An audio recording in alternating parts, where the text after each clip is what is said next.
Coucou, j'espère que tu vas bien. Aujourd'hui, je te fais une petite vidéo pour te poser une question extrêmement importante. Est-ce que tu t'es donné le droit de t'aimer? Bon, peut-être que cette question, elle peut te sembler idiote, que tu vas me dire, bah oui, hein? Mais pose-toi réellement la question. Parce que finalement, ces dernières semaines, ces derniers jours en accompagnement, je me suis rendu compte que tout le monde cherche à aller dans l'épanouissement personnel, dans l'amour de soi, dans la joie, dans le bonheur, mais qu'on a oublié de se donner le droit de s'aimer. Parce qu'il faut le savoir, sur le modèle où nous sommes tous construits à l'heure actuelle, ben, c'est pas un droit d'être aimé. Ça vient seulement en quatrième position de cette fichue pyramide de Maslow. Alors, j'ai rien contre Maslow. Maslow a juste fait de mettre en modèle, en photo, en image, la construction de l'humain.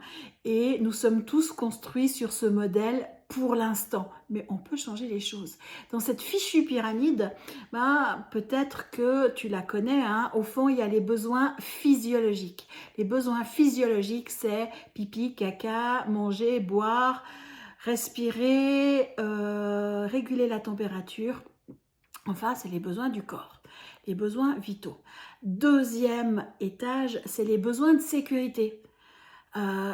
Se sentir en sécurité. Alors dans notre société actuellement, c'est beaucoup basé sur le fric, sur l'argent, la sécurité financière, la sécurité de l'emploi, mais parce que derrière on a peur de manquer d'argent. Peut-être qu'il y a aussi la sécurité familiale, la sécurité affective, mais finalement tout est basé sur les pépettes. Troisième étage, c'est les besoins sociaux, c'est-à-dire d'avoir des liens avec des amis, des liens affectifs, des liens familiaux. Et ça, c'est troisième étage. Mais jusque-là, on n'a toujours pas appris à s'aimer, on ne s'est toujours pas donné le droit de s'aimer. Quatrième étage, on a le besoin justement d'estime de soi. Donc, s'estimer, rencontrer sa valeur.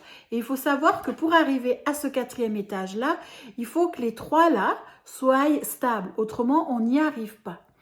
Et cinquième, tout au sommet de la pyramide, éventuellement, c'est l'accomplissement de soi. Et puis, ben, quand on regarde ce modèle de près, puis quand on regarde la société, on voit qu'actuellement, la plupart, je ne sais pas si c'est ton cas, hein, mais beaucoup de gens, on va dire, souffrent de stress, d'insomnie, de burn-out, de dépression, de malbouffe.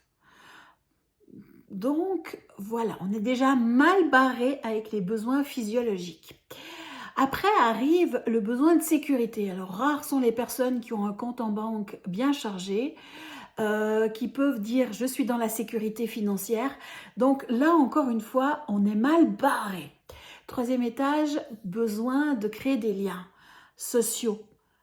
Ça fait qu'on est tellement dans cette recherche de besoins parce qu'on ne sait pas s'aimer soi-même, puisqu'on n'a encore pas pris en compte cet aspect-là, ben, qu'on va se prostituer, on n'arrivera pas à dire non, on va faire n'importe quoi.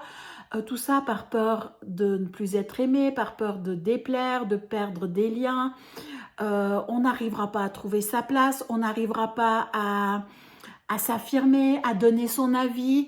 On n'osera même pas donner son avis. On voit toutes les problématiques de femmes battues, de femmes soumises. Ben ça vient parce que simplement, on ne sait pas s'aimer, parce qu'on ne sait pas donner le droit de s'aimer. Parce que sécurité, besoin de liens sociaux, de sécurité et besoin physiologique prime avant le besoin d'estime de soi. Et au final, besoin d'accomplissement, c'est-à-dire se sentir accompli, aller dans la réalisation de soi, la réalisation de ses projets. Ce modèle peut changer, ce modèle on peut le renverser, mais pour autant que tu prennes la décision, que tu te choisisses et que tu dises « je me donne le droit de m'aimer et de me mettre en priorité ». Et ça va faire que dans ton premier étage à toi, parce que tu vas prendre ce nouveau modèle, tu vas mettre l'épanouissement personnel. Et deuxième étage, l'estime de soi. Ça va être ta construction, ta base, tes fondations. Quelque chose qui semble, à mes yeux, normal. Je ne sais pas au tien, mais au mien, ça me semble totalement normales d'être dans l'affirmation de soi, l'estime de soi, de connaître sa propre valeur et surtout d'être en amour avec soi-même. Ça fait qu'on n'est plus dans une dépendance affective, on n'est plus dans une recherche extérieure parce que finalement, on a fait le plein de nous à nous-mêmes. Après arrivent les besoins sociaux où quand on est bien dans nos baskets, quand on est bien avec nous-mêmes, c'est connu, on attire à nous des gens pour être en relation sociale. Ça se fait naturellement parce qu'on est attractif, on est rayonnant, on est lumineux, on est en joie. Besoin de sécurité, là on parlait des pépettes tout à l'heure, mais quand on est bien dans ses baskets, qu'on a créé des liens, automatiquement on va aller dans nos compétences, dans nos talents, on va oser s'affirmer et ça fait que les opportunités, par loi d'attraction, vont arriver. Mais c'est naturel, c'est logique, ça se fait et on osera vraiment se faire plaisir, aller là où on n'a peut-être jamais été, peut-être créer des nouveaux métiers, j'en sais rien, mais on osera. Tout ça avec des fondations d'épanouissement personnel. Ce sera plus je dois travailler parce que tu sais peut-être ou tu le sais peut-être pas que travailler, l'étymologie du mot travailler c'est tripalium. Tripalium c'était un objet de torture qu'on utilisait pour attacher les animaux et les esclaves. Et le mot travailler vient de tripalium. Donc, je pense que, moi, j'ai plus l'envie d'aller au bagne, j'ai plus l'envie d'aller d'être un esclave. Donc, j'ai choisi la voie de l'indépendance. J'ai choisi la voie de l'autonomie. Mais peut-être que même en étant dans l'épanouissement personnel, ok, je suis vendeuse, ok, je suis coiffeuse, on en a besoin. Et des vendeuses et des coiffeuses bien dans leur basket, c'est tout aussi important que des personnes qui sont totalement indépendantes au niveau de leur job.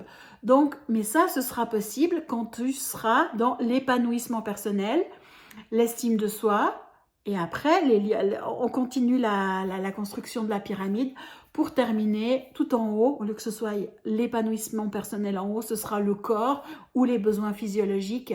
Mais quand on s'aime, on sait comment se nourrir, on sait qu'est-ce qu'on doit apporter à notre corps pour qu'il soit en santé, pour qu'il soit bien. Peut-être qu'on va donner la priorité sur se faire masser, parce que simplement que nos constructions sont correctes, nos bases sont correctes. Voilà, c'est ça que je voulais te dire aujourd'hui. Est-ce que tu t'es donné le droit de t'aimer ? Et ça, c'est vraiment ma question que je te pose. Tu peux me répondre par mail, par message, par WhatsApp, par tam-tam, par télépathie, comme tu veux. Mais n'hésite pas à venir me dire si tu as fait le choix de t'aimer. Et puis, qu'est-ce que ça provoque d'avoir fait ce choix? Est-ce que tu as des petites phrases avec des croyances limitantes qui apparaissent? Peut-être tu n'as pas le droit, tu es nul, mais tu te prends pour qui? Ou peut-être des peurs, mon Dieu, toutes tes peurs qui peuvent apparaître. La peur justement d'être différente, d'être prise pour une marginale, de perdre des amis. Enfin voilà, qu'est-ce qui se passe en toi quand tu fais ce choix-là? Note-les parce que c'est extrêmement important ce qui va se passer, parce qu'à ce moment-là, tu vas pouvoir commencer à alchimiser ou effacer ou utiliser un outil alchimique pour aller transformer tout ça, pour aller nourrir l'estime de soi, l'amour de soi, aller cultiver justement cet épanouissement personnel comme un jardinier le ferait. Mais pour ça, il faut voir les mauvaises herbes. Et ces mauvaises herbes, c'est tes pensées assassines ou tes émotions. Qu'est-ce qui va se produire d'une fois que tu as fait le choix de t'aimer? Et à ce moment-là, encore une fois, tu peux revenir, tu viens vers moi, peu importe le moyen, tu me notes ce que tu as découvert et moi je vais, si tu as besoin, peut-être que tu as des outils et que tu sais comment il faut faire, mais souvent on me dit « mais Chantal, donne-moi le mode d'emploi ». Donc moi, avec ce que tu m'amènes, je vais te dire « tiens, tu peux utiliser ce chemin, cet outil, et tu vas le faire ça pendant 21, 42, 3 mois, 6 mois, je sais pas, mais c'est un départ sur l'amour de soi ». Voilà ce que j'avais envie de te dire aujourd'hui. Moi, je te souhaite une joyeuse journée. Je te souhaite aussi de t'aimer, de nous aimer, parce que finalement, quand on s'aime, ben, on apprend à aimer l'autre. Mais tant qu'on ne s'aime pas, on ne peut pas aimer l'autre, parce que c'est pas possible d'aimer l'autre sans s'aimer soi-même. C'est de la dépendance, c'est du... Ouais, c'est des liens toxiques finalement, et j'ai presque envie de dire, tant que je m'aime pas, je suis toxique pour les autres, parce que je suis pas moi-même, on n'est pas nous-mêmes, on fait tout et n'importe quoi. Donc voilà, au revoir, et j'attends de tes nouvelles. Vraiment, ça m'intéresse.